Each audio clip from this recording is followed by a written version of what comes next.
ለመኖር ነው። አለቀ።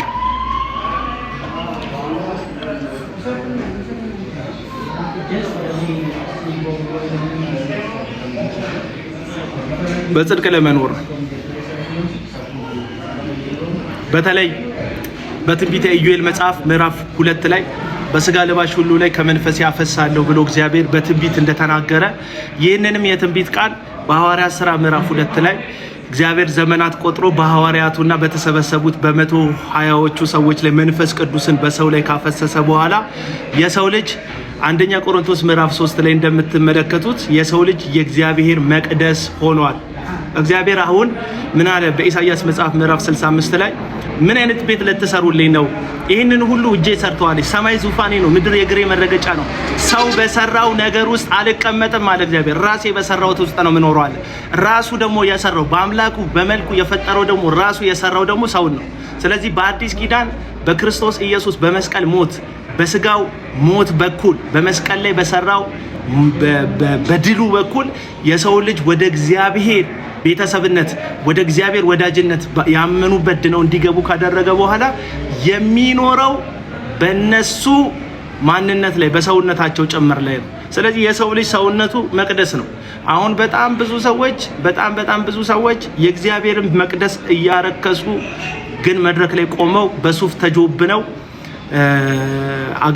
አገልጋይ ይጫወታሉና እኔ ነፃነት ለሴቶቻችን ነው የምለው።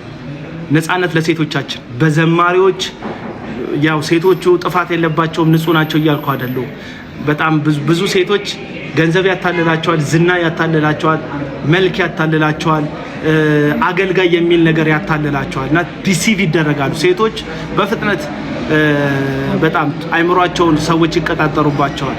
በጣም ታዋቂ አገልጋይ ስትሆን ፎቶ ከሚነሱ ሰዎች መካከል አብዛኞቹ ሴቶች ናቸው። እንወዳለን፣ እንባረካለን የሚሉ በሐሰተኞችም የመታለል ቴንደንሲያቸው የሴቶች ሰፊ ነው። ያው እንደምታውቁት ነው የመጽሐፍ ቅዱስ እውነት ሰይጣን ኤደን የገባው በባልየው በኩል ሳይሆን በሚስትየው በኩል ነው። ይወል ብዙ ሴቶች ናቸው የሚጽፉት የወንድሞች ከሳሽ ምናምን የሚሉት ሴቶቹ ናቸው። እኚህ አብዛኞቹ ሴቶች እንደዚህ የሚሉት ወይ ወረፋ የያዙ ናቸው አንሶላ ለመጋፈፍ አሊያም ደግሞ ከአልጋ ገጸ በረከት የቀመሱ ናቸው። ከአንዱ ሴሰኛ አገልጋይ ጋር የተኙ ናቸው እንጂ ሰው ስለ ጽድቅና ስለ ቅድስና ሲወራ ሰው ስለ ቅድስናና ስለ ጽድቅ ሲወራ ውስጥሽ ሪጀክት እያደረገ አመጽን ለመደገፍ ቀኝሽን የምትሰጪ ከሆነ ቼክ አድርጌ ራስሽ። አብዛኞቹን አገልጋዮቻችሁ ከወገብ በታች ኤቲስቶች ናቸው። ከወገብ በላይ ናቸው ጴንጤ፣ ጉሮሯቸው ጴንጤ ነው፣ ስብከታቸው ጴንጤ ነው። ከወገብ በታች ግን ኤቲስት ናቸው አብዛኞቹ። እግዚአብሔር መኖሩን ራሱ አያምኑ።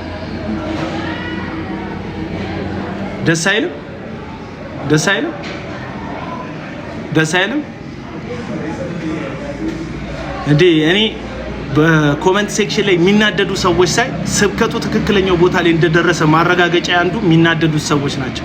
ቅድስና ለእግዚአብሔር ብላችሁ ጻፉ ወገኖች፣ እየጻፋችሁ ያላችሁ ቴንክ። ቅድስና ለእግዚአብሔር።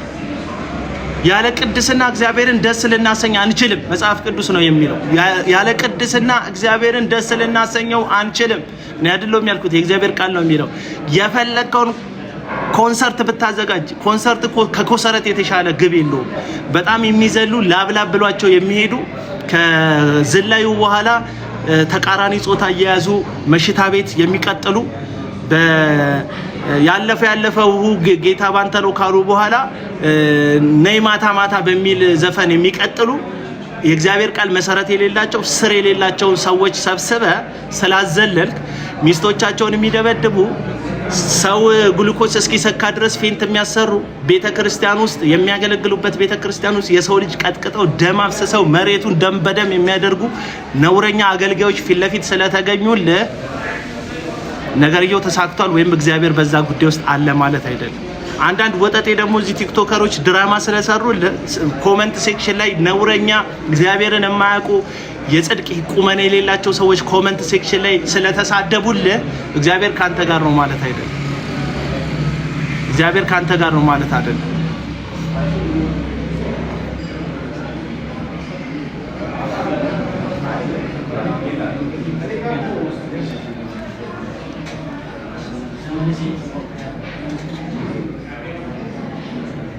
ስኬትን በቁስ የሚለኩ አእምሯቸውን የተቀሙ ጴንጤዎች ባዮች ከማየት በላይ ምን ውድቀት አለ? ልክ ነው እግዚአብሔር ወዳጄ፣ ልክ ነው። ምንም ውድቀት የለም። ቅድስና ለእግዚአብሔር። በጽድቅ መኖር፣ ከሚስትህ በላይ አለመቀላመድ፣ ሚስትህን ቤት አስተኝተህ ሌላው ጋር አለመሄድ፣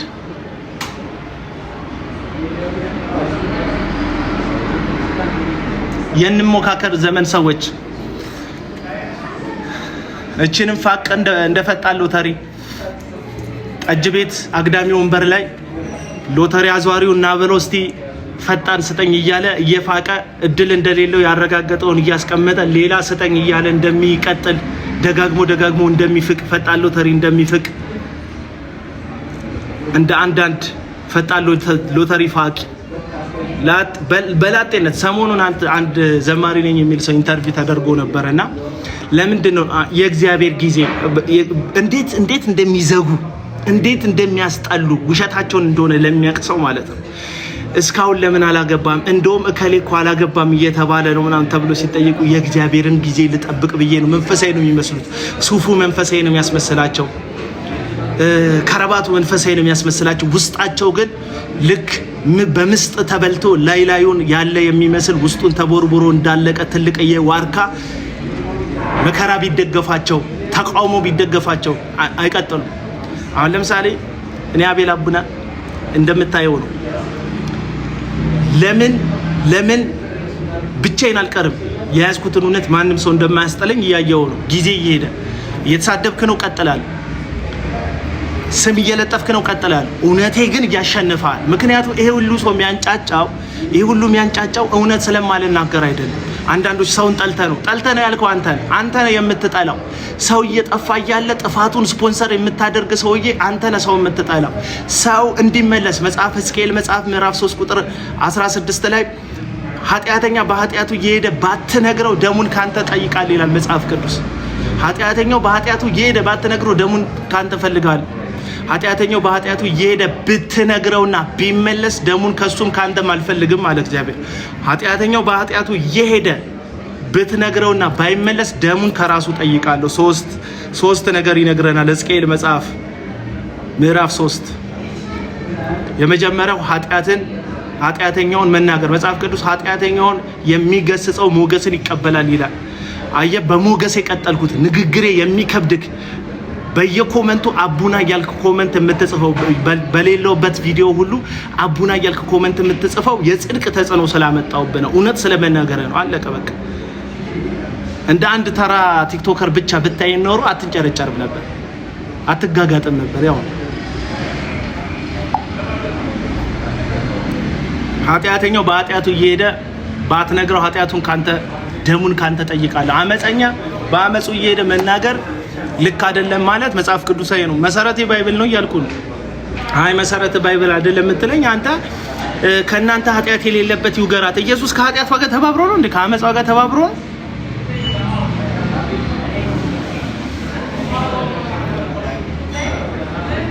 ገብቶ ኮመንት እየጻፈ ቼክ የሚያደርግ ጠፋ ይላል። አንተ ያው ቼክ እያደረከኝ እኮ ጠፋ ምናምን።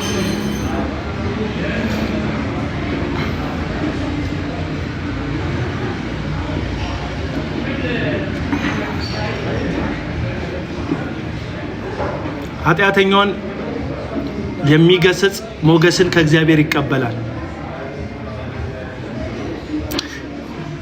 ይቺ ዓለም የወደደቻቸው እኔ አሁን እያየሁ ነው። እዩ ጩፋ ጋር ሄድና ተመልከት። ኮመንት ሴክሽኑ ላይ በጣታቸው የሚፈርሙ እንደሆነ የሚያስታውቁ ሰዎች የልብ ቅርጽ ይሰጡታል። ተናድጄ ይመስላል። ሪያሊቲው ነው የምነግርህ። ለምንድነው ሰዎች ኮመንት ሴክሽን ላይ የማይቃወሙት? ለምንድነው ሰዎች ልክ አይደለም የማይሉት? በጣም ብዙ የምታየው የእግዚአብሔር ሰው አንተን ሳይክ ዋው የሚሉ ሰዎች ናቸው ኮመንት ላይ የምታነቡት። በጣም ዮናታን አክሊሉ ጋር ሂዱና እዩ፣ እስራኤል ዳንሳ ጋር ሂዱና እዩ። እስራኤል ዳንሳ አንተ ሌባ ምናምን እያለ የሚሰራውን ሰሞኑን ደግሞ በጣም ቲክቶከር ሆኗልና ተመልከቱት። ለማሰራራት ጥረት እያደረገ ነው እስራኤል ዳንሳ። ይህ ተመልከቱት። አድናቂዎች ይበዛሉ። ለምን? አመፅንና ኃጢአትን ስፖንሰር ታደርጋለች ይቺ ዓለም። ብሳሳት በጣም ብዙ ደጋፊዎች ያገኛል። ባጠፋ ብዙ ደጋፊዎች ያገኛል። የእግዚአብሔርን እውነት ጽድቅን ባልናገር በጣም ብዙ ወዳጅ አገኛለሁ እንደ አንዳንድ ሰዎች ማለት ነው። ለመጣው ለሄደው ለፈረንጁም ለአበሻውም ለቀጠነውም ለወፈረው ማስታወቂያ አንዳንድ ሰዎች ብብብ ያልኩኝ ብሰራ ወዳጆቼ ይበዛሉ፣ ፎሎወሮቼ ይጨምራሉ። ግን እውነትን ይዘህ ብትጠላ ነው የሚሻለው። እውነትን የያዘ ሰው ከውስጥ ሰላም ያገኘዋል። እውነትን የያዘ ሰው አሸናፊ ነው ከእግዚአብሔር ጋር። እውነትን የያዘ ሰው ብቻውን ከእግዚአብሔር ጋር ድል ያደርጋል። እውነትን የያዘ ሰው እግዚአብሔር ነው ሸላሚው፣ እግዚአብሔር ነው አመስጋኙ።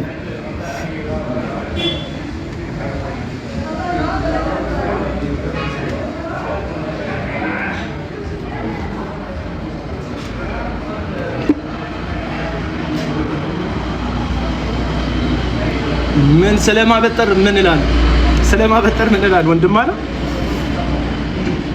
አሌክስ አብርሃም የሚባል ጸሐፊ ታውቃላችሁ? አይ ቲንክ በጣም ብዙ መጽሐፎች ያለ የተወደደ ጸሐፊ ነው። አሌክስ አብርሃም በጽሁፍ አቅርቦታልና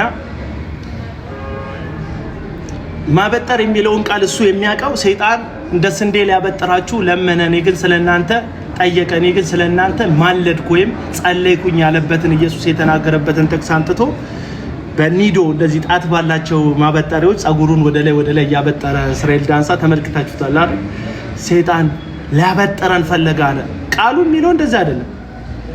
ቃሉ ማበጠር የሚለውን ቃል ለሁለት ትርጉም ይጠቀምበታል አሌክስ አብርሃም እንደጻፈው። የመጀመሪያው ማበጠር ማለት ማንጓለል፣ ስንዴውን ከግርድፉ መለየት ወይም ስንዴውን ከእንክርዳዱ የሚለዩበት እናቶች ሰፌድ ላይ አድርገውት ወደ ላይ ያደረጉ የማይጠቅመውን የሚያስወግዱበት፣ የሚያንጓልሉበት፣ የሚያጣሩበት መንገድ ማለት ነው። ማበጠር መፈተንን፣ መለየትን፣ የማያስፈልገውን መጣልን የሚያሳየ ነገር ነው። ለማስወገድ እናንተን ሊያስወግዳችሁ ሰይጣን እንደ ስንዴ ሊያበጠራችሁ የምትጠቅሙን ዓለም የማትጠቅሙ እንደሆናችሁ ሊያደርግ ይሄ ነው ሰይጣን እያለ አበጥሮ ሊያስወግዳችሁ ነበር። እኔ ግን ስለእናንተ ጸለይኩ አለ ኢየሱስ። ይሄ የመጀመሪያው የማበጠር ትርጉም ነው። ማበጠር። ሁለተኛው ማበጠር ጸጉርን ማስተካከል፣ የተንጨባረረ የተሸፈነ የተቆጣጠረ ጸጉርን ማስተካከል፣ ማስዋብ፣ ቅርጽ እንዲይዝ ማድረግ ወይም ለመልክ ለአይን እንዲስብ ማድረግ ማለት ነው። ሁለተኛው ማበጠር ትርጉም የማበጠር ትርጉም እና ሁለተኛውን ትርጉም ነው የተረዳው እስራኤል ዳንሳ። ሰይጣን ምን ሊያደርጋችሁ? ሊያበጠር፣ ሊያስውባችሁ፣ ያልተስተካከለውን ነገራችሁን ቆንጆ ሊያደርግላችሁ ለመነ። እኔ ግን ኖ ተንጨባረው ይቅሩ፣ አይዋቡ፣ እንደዚሁ ነው የሚሻለው፣ ሲንጨባረር ጸጉራቸው ሲቆጣጠር ነው የሚሻለው ብዬ ጸለይኩላችሁ የሚል አይነትን ትርጉም ነው የሰጠው። ይሄንን ነው አሌክስ አብርሃም የጻፈው። በተቃራኒው ሰይጣን አበጥሮ ሊጥላችሁ ሊያስወግዳችሁ ፈለገ፣ እኔ ግን ጸለይኩ ነው ያለው ኢየሱስ። እንትና ሲተረጉመው ግን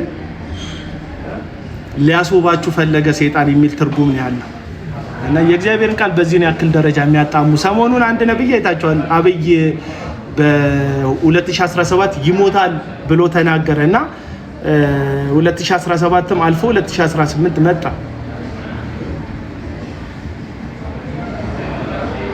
ከዛ ምን ይላል ወጥቶ እኔ ብቻ ሳይሆን የእግዚአብሔርን ቃል ላይ ተነግሮ ያልተፈጸመ ትንቢት አለ ብሎ ድፍረት ለሐሰተኛ ነብይነቱ ኤርሚያስን ጠቀሰ። ከትንቢተ ኤርሚያስ ያመጣው መልእክት፣ ዮናስ ያመጡት መልእክት የመመለስ መልእክት ነው። እግዚአብሔር ለሰዎች ቢመለሱና ባይመለሱ ከውጤታቸው አንጻር ስለሚፈጸምባቸው ነገር የሚናገረው ትንቢት አለ። እግዚአብሔር በመጽሐፍ ቅዱስ ለምሳሌ ኢሳይያስ ምዕራፍ 6 ላይ እሺ ብትሉ ብትታዘዙ የምድርን በረከት ትበላላችሁ ይላል። ከዛስ እምቢ ብትሉ ብታምፁ ግን ሰይፍ ይበላችኋል። እግዚአብሔር እዚህ ጋር በሰይፍ ትበላላችሁ አላለም፣ በረከትን ትወስዳላችሁ አላለም። የምትወስዱት ነገር በእሺ ማለታችሁና እምቢ በማለታችሁ ላይ የተመሰረተ ነው። ስለዚህ የእግዚአብሔር ቃል ሳይሆን የታጠፈው ምንድነው? የሰዎቹ ሐሳብ ነው። እሺ ካልክ በረከት ትበላል። ውጤቱን ለምሳሌ ቀላል ነገር ልገራችሁ። የኮሮና ጊዜ ማስክ እንድታደርግ፣ ሳኒታይዘር እንድትጠቀም፣ ርቀትን እንድትጠብቅ ተብሏል። ርቀትህን ከጠበቅ፣ ሳኒታይዘር ከተጠቀምክ፣ ማክስ ካደረክ፣ ንጽህናን እጅህን ከታጠብክ ኮሮና ይዘህም ተብለክ ስታበቃ ማክስ አልጠቀምም እጄን አልታጠብም ያገኘሁትን ሰው ግንባሩን እስመዋለሁ ብለህ ምትል ከሆነ ኮሮና ይዘሃል ከተባልክ ትንቢቱ አልተፈጸመብኝም ማለት ትችላለህ አይደል? ይሄ ሲጀመር የተነገረ ቅድመ ጥንቃቄ አየህ፣ ማስጠንቀቂያ እግዚአብሔር የሚናገርባቸው ጊዜዎች አሉ። ባቢሎን እየመጣች ነው፣ ባቢሎን ልታጠፋችሁ ነው፣ ከኔ ጋር ከታረቃችሁ ወደ ህጉ ከተመለሳችሁ የእግዚአብሔርን ቃል ካደመጣችሁ እኔ እግዚአብሔር ከታረቅኳችሁ አስመልጣችኋለሁ፣ አድናችኋለሁ፣ ታደጋችኋለሁ። በዚሁ ኃጢአታችሁ ከቀጠላችሁ ግን ምን ትላለች? ትወድቃላችሁ አለ እግዚአብሔር። ከዛስ እስራኤል በኃጢአቷ ቀጠለች። ምን አሉ? በባቢሎን ተላልፈው ተሰጡ። ስለዚህ እግዚአብሔር የተናገረው ቃል ሳይሆን የታጠፈው ሰዎቹ ባደረጉት ውሳኔ ምክንያት የመጣባቸውን እጣ ነው መጽሐፍ ቅዱስ የተናገረው። ዮናስም እንደዚሁ ነው። ዮናስን ምን አለው? ለነነዌ ህዝብ ንገረው፣ የንስሐ ድምፅ ንገረው። እግዚአብሔር አዝኖባችኋል፣ ንስሐ ግቡ፣ እግዚአብሔር ይገለበጣታል። ንስሐ ካልገባችሁ ነነዌ ትገለበጣለች አለ። ስለዚህ ነነዌ የምትገለበጠው ንስሐ ካልገቡ እንጂ ንስሐ ከገቡ እንደማትገለበጥ እግዚአብሔር ስለነገረው ነው። ለዮናስ እንዲገለበጡ ስለፈለገ ትንቢቱን አልነግራቸውም ብሎ ነነዌ መሄድን ትቶ ወደ ሌላ ቦታ መንገድ የቀየረው ማለት ነው። እግዚአብሔር የተናገረው ትንቢት አልተፈጸመም የሚል አይነት ደረቅ ክርክር መከራከር አያስፈልግም። አንተ ሐሰተኛ ነብይ ነህ። ስለ አብይ መሞት መስሎክ ተናግረሃል። ምክንያቱም ሐሰተኛ ነብይ የህዝቡን ድምጽ እንጂ የሚያገለግሉት የእግዚአብሔርን ድምጽ አይደለም፣ የሰይጣንን ድምጽ እንጂ የሚያገለግሉት የእግዚአብሔርን ድምጽ አይደለም። አለቀ። ተርሴስ ልክ ነው። ወደ ተርሴስ ሄደ። ስለዚህ ነብዩ የዛን ሰሞን በጣም አብይ ላይ ተቃውሞ ነበር። ጠቅላይ ሚኒስትር ዶክተር አብይ ላይ ተቃውሞ ሲያይ ሰውየው ምን አለ? የራሱን ድምጽ ፈጠረ፣ ህዝቡን ለማስደሰት ማለት ነው። ስለዚህ ወጣና ጠቅላይ ሚኒስትር አብይ ህዝቡን ስላሳዘንክ፣ ህዝቡም ስለተቆጣ፣ ትንቢቱን ስሙት፣ ህዝቡ ስለተቆጣ እግዚአብሔርም ካልተም እንትን አደርግሃለሁ፣ እገለብጠዋለሁ፣ በ2017 አነሳዋለሁ፣ በሌላ ተካዋለሁ አለ።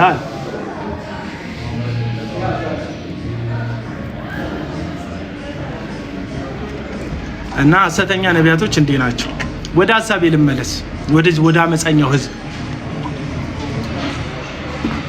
በነገራችን ላይ የጽድቅ መንገድ የትንሽ ቁጥር ሰዎች መንገድ ነው። በጣም የጥቂት ሰዎች መንገድ ነው። ኢየሱስ ክርስቶስ በማቴዎስ ወንጌል ምዕራፍ 7 ላይ ወደ ህይወት የሚወስድና ወደ ጥፋት የሚወስድ መንገድ ብሎ በሰፊው መንገድ ብዙ ህዝብ ይገባላል፣ ወደ ጥፋት የሚወስደው መንገድ ሰፊ ነው፣ ብዙ ህዝብም ወደዛ ይሄዳል አለ። ወደ እውነት ወደ ህይወት የምትወስደዋ መንገድ ጠባብ ናት፣ የሚያገኙትም የሚወርሱትም ጥቂት ሰዎች ናቸው። በጣም የበዛችሁ ሰዎች አመፅን ስትደግፉ መንገዱ ልክ እንዳልሆነም ቼክ እንድታደርጉ በዛው ልጠይቃችሁ ነው። ቼክ አድርጉ። ኢየሱስ ጠባብ መንገድ ያለው ነው ክርስትና። እንደፈለጉ የመፋነን መንገድ አይደለም። በዘልማድ የምትኖረው መንገድ አይደለም። ራስን የማስደሰት መንገድ አይደለም። ሰዎችን የማስደሰት ኢንተርቴንመንት ቢሆን እኔ እንደኔ እዚህ ሚዲያ ላይ ማን ምን እንደሚፈልግ የሚያውቅ ሰው የለም። እውነቴን ልንገራችሁ፣ ማን ምን እንደሚፈልግ የሚያውቅ ሰው የለም። ምን እንደምትፈልጉ አውቃለሁ። ኦርቶዶክሶች አበባ ስጡት ይላል። ወይኔ ልቤን ሰበርከው። አበባ ፈልጌ ባወራ ከፕሮቴስታንቱ አበባ እንዴት እንደሚገኝ አውቃለሁ፣ ከኦርቶዶክስ ሳይሆን። አሁን እኔ ኦርቶዶክስን አላሞገስኩም፣ ለኦርቶዶክስ ሙገሳ አልሰጧቸውም፣ ኦርቶዶክስን አላደነኩም። እያወራሁ ያለሁት ስለ ፕሮቴስታንት ነው። ፕሮቴስታንቱ ስላሉ ሰዎች ማለት ነው። እና ምን አይነት ምስኪን ሰዎች እንደሆናችሁ ነገ ቸርች የምትሄደው ሚራክል መኒ እንዲገባልክ ከገንዘብ አንጻር ስለሆነ ቸርች የምትሄደው ሁሉንም ሰው ከገንዘብ አንጻር ነው የምትጠረጥሩት። ኦርቶዶክሶች እንትን ሰጡት።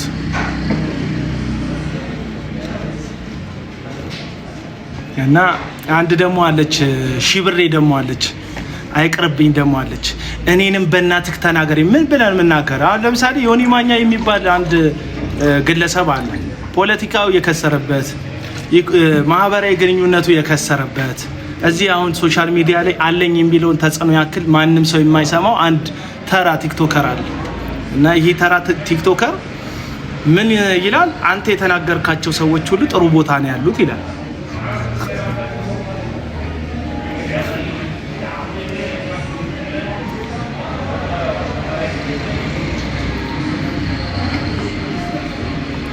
አለው ወገኖች፣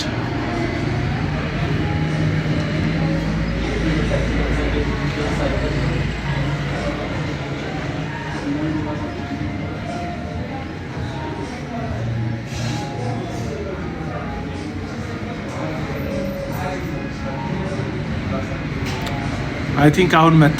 አሁን የመጣሁት እና አንድ ተራ ቲክቶከር ማንም ሰው የማይሰማው ከቁብ የማይቆጥረው አንድ ተራ ቲክቶከር አለና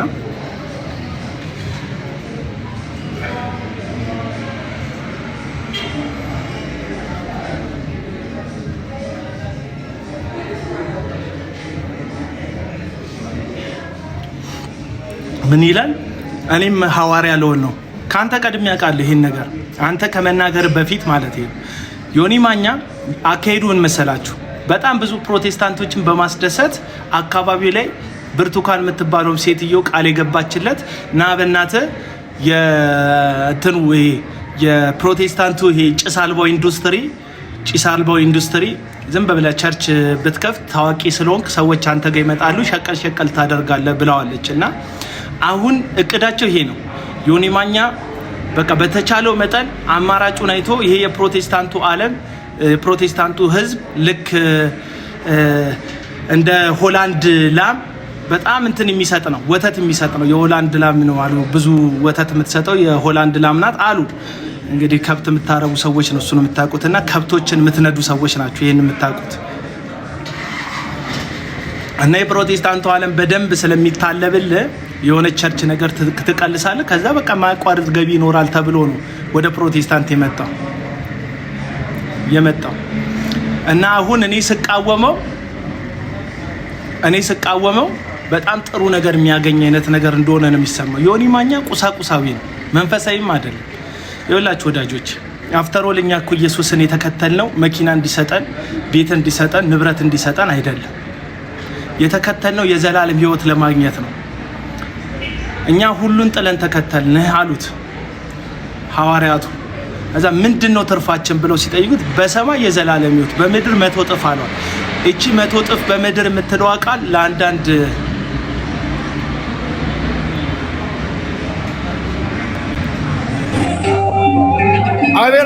ምንድነው የምትልክልኝ? ሰላም ላንተ።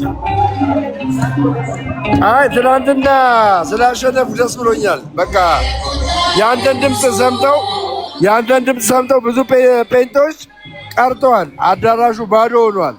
ሁለተኛ ነገር ደግሞ ምነግር ምንድነው ዳጊ የትኛው ቸርች ናት በሄድ ኦፊስ ሆና ያንን ፕሮግራም እንዲያዘጋጅ የፈቀደችለት? ማን? ስለዚህ እኔ አሸናፊ ሆናል። ጓደኛዬ ይመች። እሺ ይመቻት። አሁን የደሜን መግባት ተከትላችሁ እኔ ደምረው ባለፈው በነገራችን ላይ ለቀለም ወርቅ አይተንፍሱ ደምረውና እንትና ይሞታሉ የሚል ትንቢት ተናግሯል።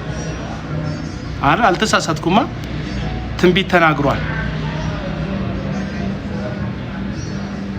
ቆይ ትንቢቱ እንደውም ላሰማችሁና ቀጥላለሁ፣ ነግራቸዋለሁ። ወደ ዮኒ ማኛ መለሳለሁ። የቀለም ወርቅን ትንቢት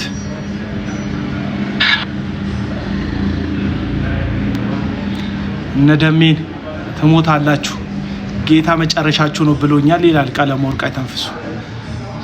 አይ ቲንክ ታግ የተደረኩበት ቪዲዮ አለና እሱን ላውጣ።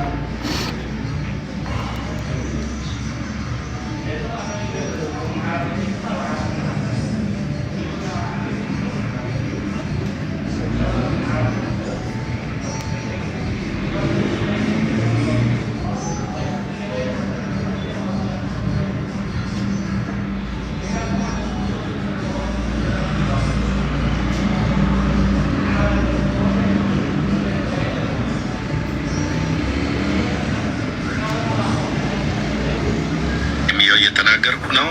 ስሙ እቺን ትንቢት ቀለም ወርቅ ስል የእሱን አርማ ያረገ ፌክ አካውንት ገባ። እሺ ልብ በሉ። ዋጋ ሲከፍሉ በህይወት ነው የሚከፍሉት። ቆይ ህይወት ዋጋ ነው የሚከፍሉት። ነፍሳቸውን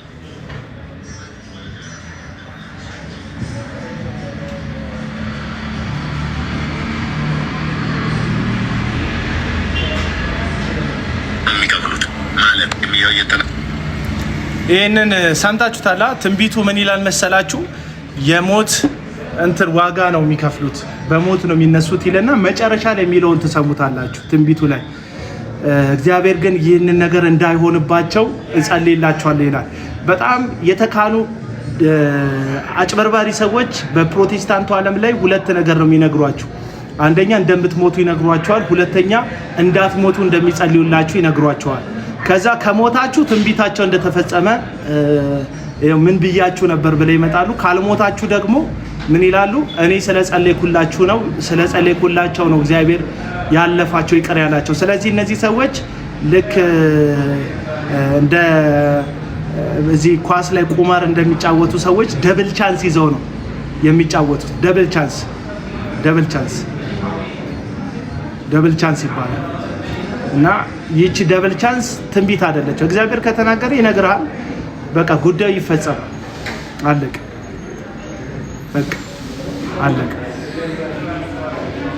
እዚህ ወይ እግዚአብሔር አልተናገረ ወይ ደግሞ በቃ ነብይ ስለሚያጫውትክ ነው። ያው የተረጋገጠ ሁለት ጸጋ ስጦታ አለኝ ይላል ቀለም ወርቅ ተንፍሶ። አንዱ ወንጌላዊ ነኝ ነው የሚለው የቲክቶክ ወንጌላዊ ነው። እዚህ ቲክቶክ ከሌለ ወንጌል ማሰራጨት አይችልም። ምክንያቱም በእግሩ እየሄደ ወንጌል ሲሰብክ አይተነው አናውቅም። ሁለተኛው የነብይነት ስጦታ አለኝ ነው የሚለው። እሱን ደግሞ በቃ አንዳንድ ጊዜ ለምስኪን ሰዎች ትሞታላችሁ እያለ ነው የሚተነብየው። ምን ነው ስለ ዮናታን አክሊሉ ስለ መስፍን በሹ ሐሰተኝነት እግዚአብሔር አልነገረ። ደግሞ በጣም የሚያሳዝነው በህልሙ ራሱ የሚያየው ሐሰተኛ ነቢያቶች እውነተኛ እንደሆኑ ነው የሚገለጥለት ይሄ ግለሰብ ማለት ነው። ስለዚህ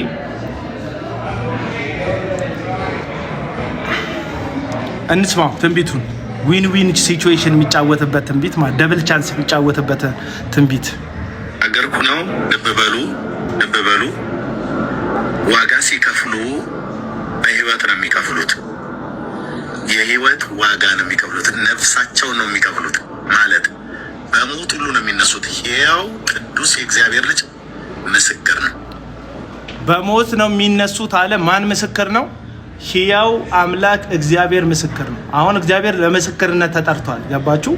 ለምን አይነት ምስክርነት ነው የተጠራው? እግዚአብሔር በሞት ደምረውና ተመስገን የሚባሉ ሰዎች እኔ እነ ደምረውና እነ ተመስገን ፕሮቴስታንት ሲሆኑ ጀምሮ ልክ እንዳልሆኑ አውቃለሁ።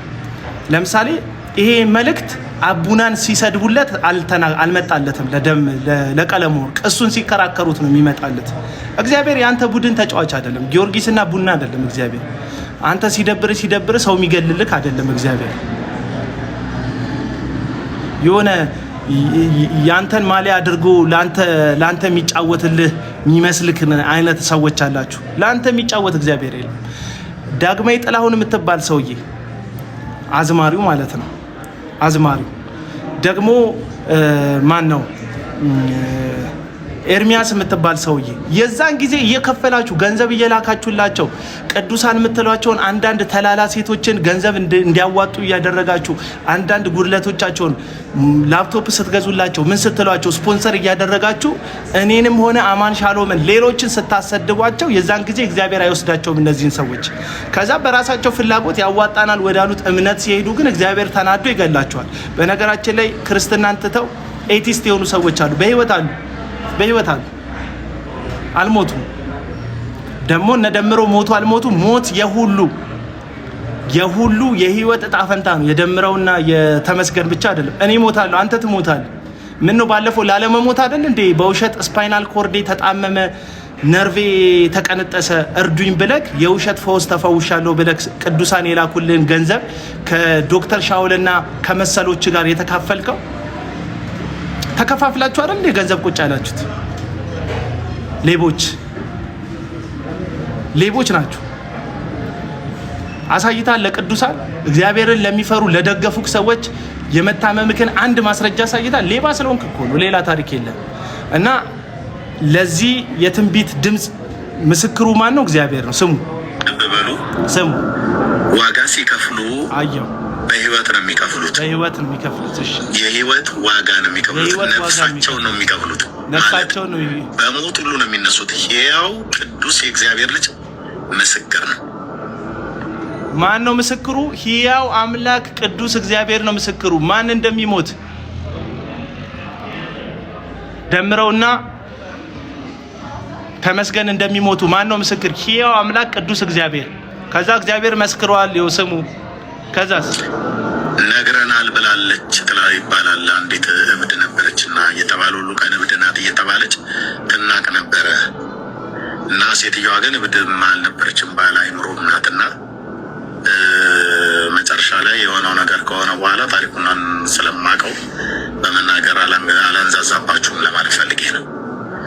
ልብ በሉ እናንተ ምስክሮች ትሆናላችሁ። እናንተ ምስክሮች። ሁለት ምስክር ተጠርቷል እዚህ ቦታ ላይ። አንደኛው ቅዱስ አምላክ ሕያው እግዚአብሔር ነው ምስክር። ሁለተኛ እናንተ ምስክር፣ እዚህ ውስጥ ያሉ ሰዎች ማለት ነው። ስንት ሰው እንዳለ አይታየኝም። ላይቭ ላይ ያሉ ሰዎች ሁሉ ምስክር ናቸው። ማን እንደሚሞት ደምረውና ማስፈራራት አይደለም የተቃወመው። በተለይ ተመስገን ደምረው ከዚህ ንጹህ ነው እያልኩ አይደለም። ምልክት ሰጥቷቸዋል። እኔ እዚህ ያለሁበት ሀገር ሕያው የሆኑ ሰዎች ምስክሮች አሉ። ደምረው ባለፈው ደረሰብኝ ብሎ ከማለቱ በፊት ሁሉ እዚህ ሶሻል ሚዲያ ላይ ስለማይወራ ነው። ወንድሞች እናቶች፣ የአባቶች ሶሻል ሚዲያ ላይ ሁሉም ስለማይወራ ነው አለ። ደምረው ባለፈው የደረሰበት የመኪና አደጋ ከመድረሱ በፊት እዚህ ተናግሬ ያለው እያለ ነብይ ነኝ እያለ ሁሉም ሶሻል ሚዲያ ላይ ይወራ እያለ ከመድረሱ በፊት እሺ ያው ደምሮም ያው ደሜን እንደምታውቁት ነው። የአንዳንዱን ነገር ወደ ቢዝነስ የመቀየር ተሰጥኦ አለው ደምረው። ምንም ይሄንን ኦርቶዶክሶች አታውቁም እንደ ኦርቶዶክሳውያን አታውቁም። ይሄንን ደምረው የአንዳንዱን ነገር እኔ የመኪና አደጋ ቢደርስብኝ ተጠቅልዬ እዛ ቤቴ ነው ሞባይል አንስቼ የዛኑ ቀን እየተዘጠዘኝ ላይቭ ገብቼ ታብታብ አድርጎ አለልም በግራጅ በቃ አንድ ሰው ጉዳት ከደረሰበት ምንም በቃ ወዳጆቹ እንዲያቆለት ከፈለገ በስልክ ለአንድ ሰው ተናግሮ የሚያስፈልገውን ነገርም ካለ በሰዎች በኩል ማስነገር ይችላል። ልክ ይሄንን ደግሞ የሚያደርገው ደምረው ብቻ አይደለም። አንድ ቀን ፌንት ሰራው ብሎ ጴንጤ መጫወት እንደጀመረ አካባቢ እንዳልካቸው ዘነበ የሚባል ሰውዬ ግሉኮስ ተሰክቶለት ፎቶ ለቋል። ምንድነው መልእክቱ? በቃ ይሄው እንትን በጣም ልባቸው የተነካ ሰዎች ገንዘብ ጣል አድርጉልኝ ነው። የሶሻል ሚዲያውን ጨዋታ አታውቁትም? ግሉኮስ ሰክተ ፎቶ ብትለቀው ለምንድን ነው? ግሉኮስ አሰካክ በጣም አስደናቂ ስለሆነ እንዳንተ ሰዎች ግሉኮስ እንዲሰኩ አይደለም መቼም ገባ። ጨላ ፍለጋ የታወቀ ገንዘብ መፈለጋቸው ራሱን ችሎ ችግር ባይኖረውም እያንዳንዱን ግሉኮስ መሰካትን ወደ ገንዘብ ማግኛ መለወጥ ግን በጣም ሼም። ይሄም የሶሻል ሚዲያ ነገር እንደዛ ነው። ደምሮ በጣም ከባድ አደጋ ቢደርስበት እስካሁን እጁ አይንቀሳቀስም ነበር። ወደዚህ ሲያሸበሽብ አይታችሁታል። ማሸብሸብ አይችልም ነበር። አላፋት መዝሙር ላይ እኮ እንትኑን ሰክቶ አላፋት ዝማሬ ፕሮግራም ላይ እንትኑን ምንድነው ይሄ ሪንግ ላይቱን አቆሞ ወደዚህ ሲያሸበሽብ ነበር። የምር አደጋ የደረሰበት ሰው ያን ያህል ፍጥነት ድኖ በዚህ ፍጥነት አያሸበሽብም እኮ። ሪያሊቲ እኮ ነባ። ትንሽዬ ነገር ደርሶበታል። ትንሽዬዋን ነገር ግን ወደ ጨላ ስብሰባ ለውጧታል። ይሄ እውነትን የሚያናድድ ሰው ካለ መብትን ትናደዳል። በቃ ሪያሊቲው ነው ግን ምን ነገር ከዛ በቃ እቺን ጉዳይ እኔ በትንቢት ለሌሎች ሰዎች ነግሬያለሁ እያለ ነው። ማን ቀለም ወርቅ አይተንፍሱ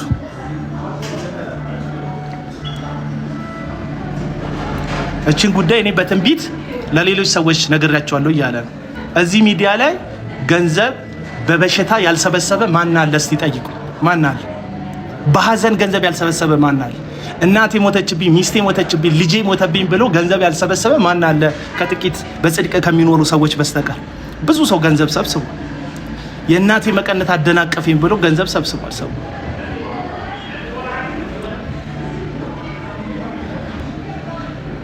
ጥር 3 ምንዝርና ነው የከበረው፣ ጌታ አይደለም የከበረው። ምንዝርና ነው የከበረው፣ ኃጢአት ነው የከበረው።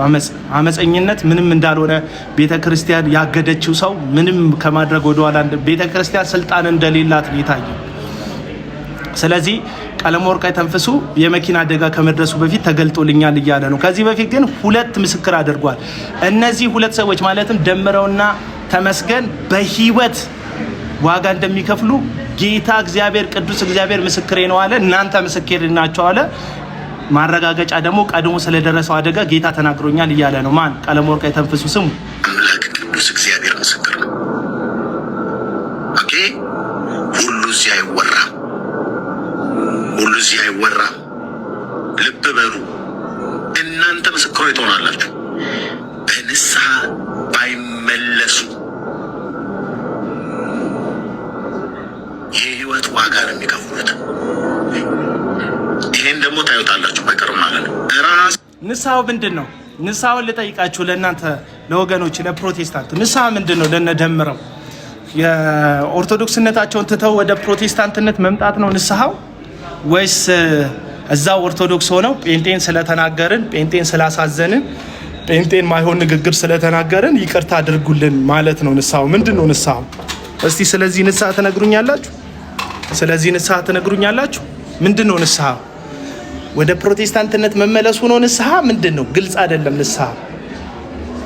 እሺ የሚያዩትን ህልም እንኳን እያስተዋሉት አይደለም።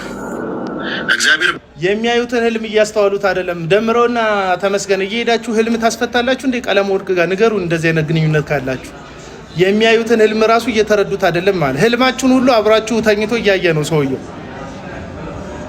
ወይስ የምታዩትን ህልም ኢንስታግራም ላይ ፌስቡክ ላይ ምናምን ሼር እያደረጋችሁ ነው? እኔ ያላየሁት ካለ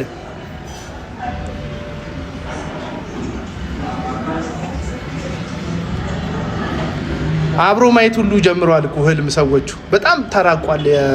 የቀለም ወርቅ አይን ከመከፈቱ የተነሳ አይኑ በጣም ቦርቀቅ ብሎ ከመከፈቱ የተነሳ ህልም ሁሉ አብሯችሁ እያየ ነው። ብራዘር ብቻቸውን ይተኙበት ሰዎቹ ተዋቸው።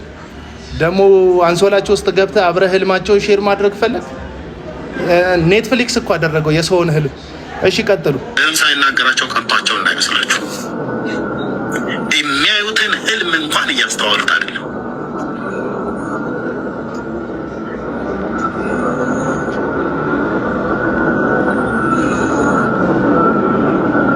ያ የክፉ ቀን እንዲደርስባቸው አልፈልግም።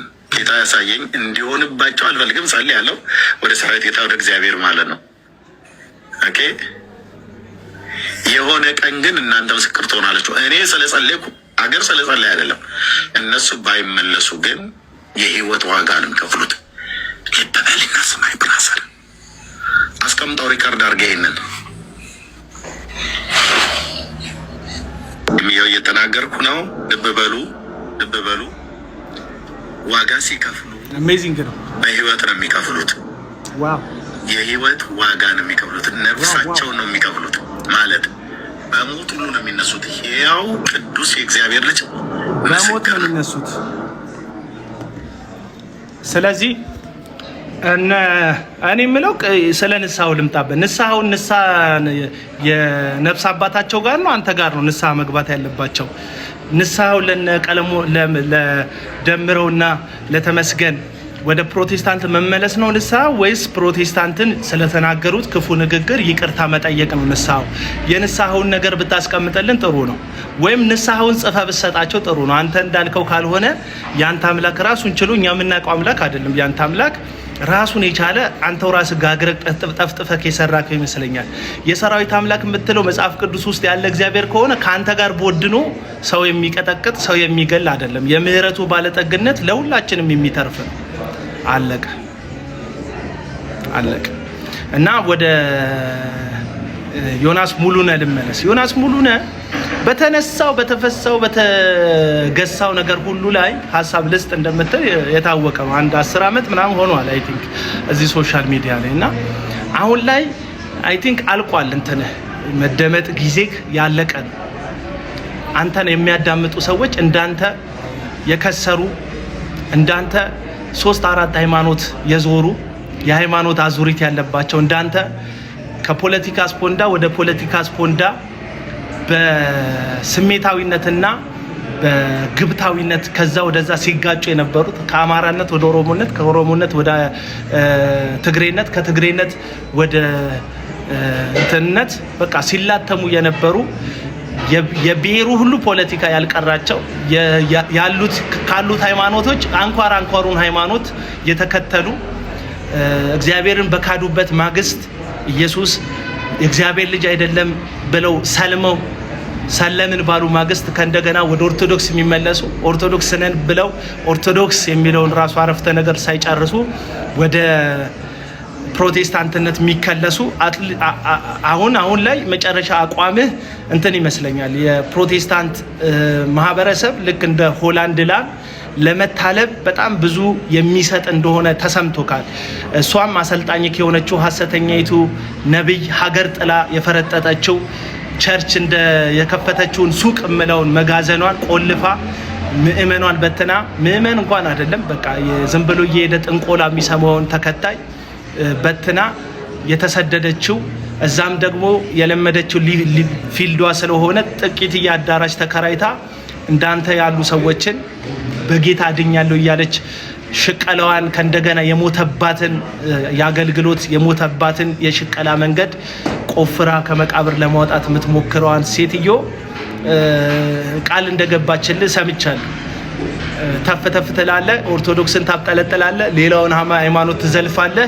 ከዛ ዘለፍ ታደርግና በፕሮቴስታንቱ ህዝብ ተቀባይነት ስታገኝ እንደኔ ትንሽዬ መጋዘን ከፍተክ ይህንን ህዝብ ታንጫጫዋለህ።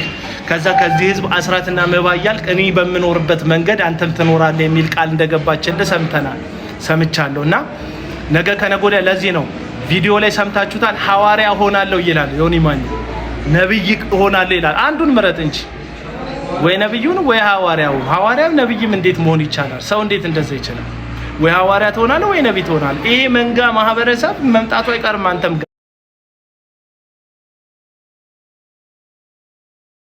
ይመጣል እኮ ሰው ታጣላችሁ እኮ ብዬ አይደለም፣ አልጠራጠርም። እኔ አሁን ብከፍት የቆሰሉ ሰዎች ይመጣሉ። በሐዋርያና በነብይ የቆሰሉ ሰዎች አትሊስት ይመጣሉ። የአቡና ንግግር የሚመቻቸው ሰዎች አዳራሽ ይሞላሉ። እኔ ልንገርህ፣ እኔ ብጀምር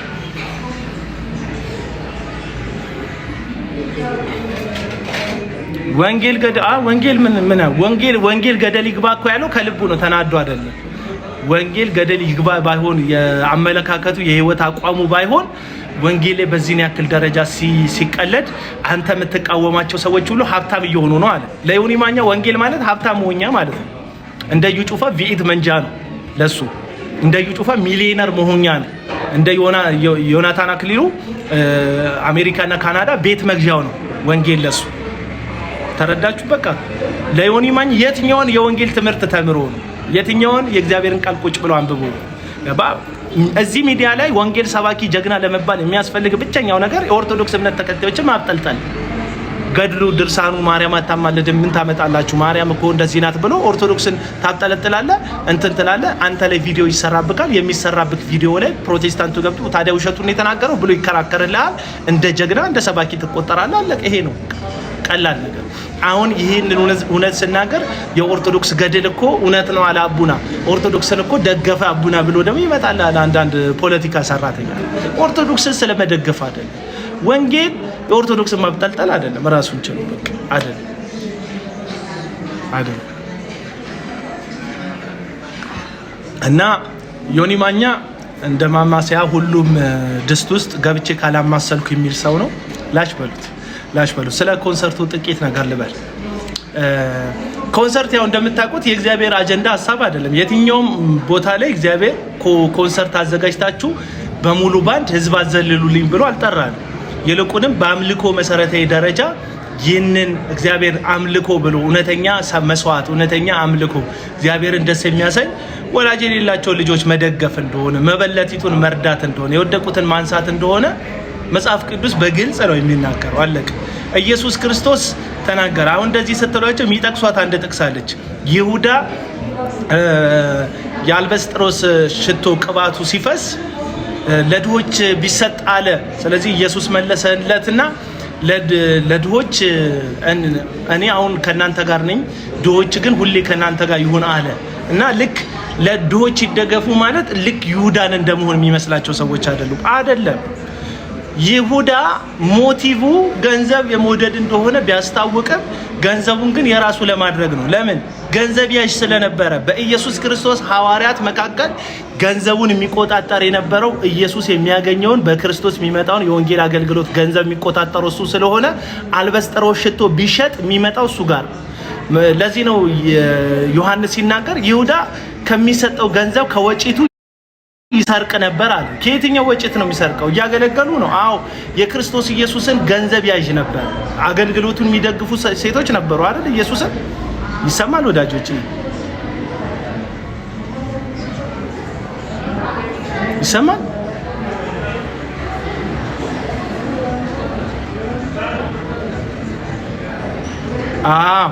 ገንዘብ ያሽ ስለነበረ ለድሆች ቢሰጥ የሚለው ገንዘብ እሱ ጋር ስለሚሆን ሲሸጥ ከዛ ገንዘብ ለማጭበርበር ነው ይሁዳ ይሸጥ ምናምን ያለው። እኔ ለድሆች ሰጥ ስል እኔ ነኝ እንደምሰጥልህ ለድሃ? ድሆችን እንርዳበት በሚሊዮን አውጥተህ ህዝብ አታስጨፍር። ህዝብን ቢጨፍረው ከዛ የጨፈረው መጨረሻ ማስታወሻ ዳንኤል አምደ ሚካኤል ኮንሰርት አድርጓል። ትዝ ይላችኋል። እንትን ዩቲዩብ ላይ ሄዳችሁ ተሰሙታላችሁ። አለቀ በቃ። ሽታው የለም፣ አድናቆቱ የለም። ማን ነው ዳዊት ጌታቸው አዘጋጅቷል? የለም። ሀዜብ አዘጋጅታለች? የለም። ከአይምሮ የሚረሳ ነው። አሁን 2 ቀን 3 ቀን ትፖስቷታላችሁ እቺን ቪዲዮ፣ እሷም ትረሳለች። ሌላ ደግሞ አጀንዳ ይመጣል እዚህ ሶሻል ሚዲያ ላይ። እውነቱ ግን እውነት ነው፣ ይቀጥላል። ገባ? አጀንዳ ያልቃል። የኮንሰርት አጀንዳ አንድ ሰሞን። ስለዚህ ለድሆች ይሰጥ የሚሉትን ልክ እንደ መጋቢ ታምራት ኃይሌ አይነት እውነተኛ አገልጋዮች ሲናገሩ ይሁዳም እንደዚህ ብሏል የምትሉ ሰዎች አትሳሳቱ። ምን አለ ኢየሱስ? ቀጥሉ ድሆች ሁልጊዜ ከእናንተ ጋር ናቸው፣ እኔ ግን ከእናንተ ጋር አይደለሁም ማለት። ለምን? ኢየሱስ ሊሞት እንደሆነ ያውቃል። ይህቺ ሴት ለሞቴ ነው እንደውም ያፈሰሰችው ሽቶን አለ። ምክንያቱም በአይሁድ ባህል መሰረት በ3ኛው ቀን ሰንበት ከመግባቱ በፊት የሞተውን ሬሳ በሽቶ ይቀቡታል። ሽቶ ይቀቡታል። ይሄ የአይሁድ ልማድ ነው፣ ይቀባል ሽቶ። ለዚህ ነው መጽሐፍ ቅዱስ ሽቶ ሊቀቡ ይሄዱ እያለ አይደል? ሴቶቹ ሽቶ እንደ አይሁድ ልማድ ሊቀቡ ሲሄዱ መላእክትን የተንከባለለው ድንጋይ ላይ መላእክት ቆመው አዩ። የሰው ልጅ የሚመስሉ መላእክቶችን አዩ። ከዛ ደነገጡ። አትፍሩ፣ ኢየሱስ እንደተናገራችሁ ቀድሞ ወደ ገሊላ ሄዷል፣ ተሻግሯል፣ አትፍሩ፣ እንደተናገረው ነው ያለው ተፈጽሟል አሏቸው። ለምንድን ነው ሴቶቹ የሄዱት? ማን ያንከባልልናል ድንጋዩ ሲሉ የነበሩት ለምንድን ነው? ሽቶ ለመቀባት። ኢየሱስ 3ኛው ቀን ላይ ሲነሳ እንደማያገኙት ቀድሞ ያውቅ ነበር። ስለዚህ ምን አላቸው? ለሞቴ ያደረገችው ይህቺ ሴት አላቸው። ለሞት የሚቀባውን ሽቶ አሁን ቀብታኛለች አለ። ስለዚህ ከዚህ በኋላ አታገኙኝም ሲላቸው ከዛ በኋላ ለኢየሱስ ኢንቨስት አያደርጉም። ኢየሱስን የሚባርኩበት ኢየሱስን በአካል አግኝተው የሚሰጡበት ምንም አይነት መንገድ የለም። ኢየሱስ ሞትን አሸንፎ 40 ቀን ተገልጦላቸው ከዛ ከፍ እንደሚል ያውቅ፣ እንደማያገኙት ያውቅ፣ በአባቱ ቀኝ እንደሚቀመጥ ያውቃል። ከዛ ግን ምን አለ? ድሆች ሁልጊዜ ከእናንተ ጋር ናቸዋል። እርዷቸው ማለት እኮ ነው። ኢየሱስ ከሄደ 2000 ዓመት አልፏል። ቤተክርስቲያን ምን እየሰራች ነው? ዓለም ላይ ያሉ ቤተ እምነቶች ይሄ ክርስትናው ብቻ እስልምናው ምናምን አይደለም። ሁሉም ቤተ እምነት ተሰብስበው በአመት ላይ 2025 ላይ በፈረንጆቹ አቆጣጠር የተደረገ ጥናት እያንዳንዱ ሃይማኖት ከምዕመን 5.5 ሚሊዮን ትሪሊየን ዶላር ከምዕመኑ ይሰበስባል። የታለ 5 ትሪሊየን ዶላር ተሰብስቡ? ዓለም ላይ እንደ ሃይማኖት ሀብታም የለም፣ ግን ድሃ ሲረዱ ሲደግፉ አታይ። በአመት ውስጥ 5 ትሪሊየን ገንዘብ በሃይማኖት ስም ከምዕመን ገንዘብ ይሰበሰባል። የታለ ገንዘቡ ስትሉ 1.9 ቢሊዮን ዶላር ብቻ ጣል ያደርጋሉ ሃይማኖቶች ጠቅላላ ተሰብስበው ማለት ነው ለእርዳታ። ሌላውን ግን የት እንደሚያስገቡት አይታወቅም። የት እንደሚያስገቡት ዓለም ላይ ሀብታም ተቋማት፣ ሀብታም ድርጅቶች እነ አፕል የሚመስሏችሁ እና አይፎን ማለት ነው። አይፎንን የሚያመርተው አፕል የሚባለው ድርጅት፣ ሶኒ የሚባለው ድርጅት፣ ጉግል የሚመስላችሁ በጣም ሀብታም ድርጅት ጉግል ነው ምናምን የምትሉ ሰዎች ከ1 እስከ 10 ባለጸጋ ድርጅቶች እንደዚህ ናቸው። ኤለን መስክ አንደኛ ሀብታም ድርጅት ነው ምናምን የምትሉ ሰዎች ሀብታም ሃይማኖት ነው እዚህ ምድር ላይ በጣም ብዙ ገንዘብ የሚሰበስብ ከምዕመን። አስራት ይላል ያንቃል አንገትህ፣ መባ ይላል ያንቃል አንገትህ። የምታውቀው ቄሱ ደሞዝ ይበቃኛል ሲል አትሰማም፣ ያማርራል ስትሰሙት። ለምን? የሚሰበሰበው ገንዘብ አይበቃም። ሂዱና ኦርቶዶክሱን ተመልከቱ፣ ሂዱና ፕሮቴስታንቱን ተመልከቱ። ግንባታቸው አያልቅ ሲገነቡ። ኢየሱስ እንደማይመጣ የሚያምነው ኤቲስት አይደለም። በዚህ ዘመን የሃይማኖት ሰባኪዎች ነው የማያምኑት። 10 ዓመት 20 ዓመት በትክክል ታክስ አይከፍሉም። የግብር ክፍያ የላቸውም። የትኛውም ቦታ ላይ ግብር አይከፍሉም። ገንዘቡን ዝም ብለው ነው የሚሰበስቡት። እና አሁን ላይ እግዚአብሔር ይስጠው የብልጽግና መንግስት ምን አደረገ መሰላችሁ? በካውንስሉ በኩል ብር ለሚሰበስቡት አገልጋዮች ሁሉ መሬት ሰጣቸው። ከዛ መሬቱ የማይሸጥ የማይለወጥ ነው። ስለዚህ ምን አላቸው? በፍጥነት ካልሰሩ ግን መሬቱን መልሶ እንደሚቀበላቸው ስለነገራቸው ምን አደረጉ? በፍጥነት ኢንቨስት ያደርጋሉ። ግብር ስለማይከፍሉ ሲሚንቶ ገዝተው፣ አሸዋ ገዝተው፣ ጠጠር ገዝተው የሰራተኛ የባለሙያ አውጥተው ግንብ እንዲገነቡ አደረጋቸው። ምክንያቱም ሲሚንቶ ሲገዙ የሲሚንቶ በግብር የመጣ ነው፣ ግብር ይከፍሉበታል። ጠጠር ሲገዙ ጠጠሩ በግብር የመጣ ነው፣ ግብር ይከፍሉበታል። አለበለዚያ እንዴት አድርጎ መንግስት ያስከፍላቸው? መንግስት ጥሩ ነገር በዚህ ዘመን እያደረገ ያለው ለነዚህ ሁሉ የግል ሱቆች ቸርች መሬት መስጠቱ ነው። ባለፈው ጠቅላይ ሚኒስተሩ በጣም ትልቅ መሬት ነው ለምእመናት ሁሉ ለአገልጋዮች ሁሉ የሰጠውት አለ። መንግስት መሬት እየሰጣችሁ ያለው ዝም ብሎ ይመስላችኋል? እንደው በቃ የሃይማኖት ነፃነት ስላገኛችሁ ፕሮቴስታንት ስለሆናችሁ ደስ ብሎት እየሰጣችሁ አለ። በእጅ አዙር ግብርም እንድትከፍሉ ሲሚንቶ በመግዛት ውስጥ ግብር እንድትከፍሉ፣ ጠጠር በመግዛት ውስጥ፣ ፌሮ በመግዛት ውስጥ፣ ብረታ ብረት በመግዛት ውስጥ ቢያንስ እናንተ የምትሰሩት ግንብ የምትሰሩት ቤት ውስጥ ቀን ሰራተኞች ተቀጥረው ስራ እንዲሰሩ፣ ምክንያቱም ገንዘባችሁ እንደማታወጡ ስለሚያውቅ ማለት ነው። አራቡና ባሰሩክ ምን አይለኝ ምን አድርግ ያስሩኛል። ሪያሊቲው ነው የምናገረው። መንግስት በጣም ብልጥ ነው። ደስ ይላል። በጣም ነው ደስ ያለኝ መንግስት መሬት ስለሰጣቸው። አንዳንዶች ደስ ብሏቸው ከዛስ መሬቱን ተቀበልን ብለው ከእንደገና የሚያንቁት ማንን ነው? ምእመኑን ጉሮሮን ይዘው ያንቁታል። ይሄንን ጉዳይ በደንብ መጣበታለሁ። ላይቭ እንገባበትና እንወያይበታለን። ኢየሱስ ይመጣል ይላሉ። ኢየሱስ ቢመጣ 10 ምናምን ፎቅ ትገነባለህ እንዴ? በትንሽዬ ድንኳን እያመለክ እሱን በመምሰል ትሰራ ነበር። የዚህ ዓለም ድሆችን ታስብ ነበር። ኢየሱስ አላበላችሁኝም አላጠጣችሁኝም የሚለው እሱ ስላልበላ ስላልጠጣ እንደሆነ እኮ መጽሐፍ ቅዱስ ላይ ነግሮሃል።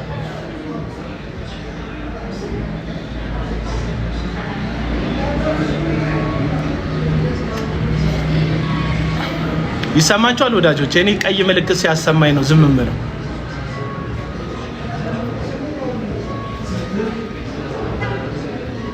ደስ ይላል። እንኳን መሬት ሰጣችሁ፣ ደስተኛ ነኝ። ለነብይ ጥላውን ሰጣው፣ እሰይ እንኳን ሰጣው። ከዛስ ነብይ ጥላውን ገነባ። ስለዚህ የሆነ ቀን ሰራተኛ ስራ አገኘ። ደስ ይላል።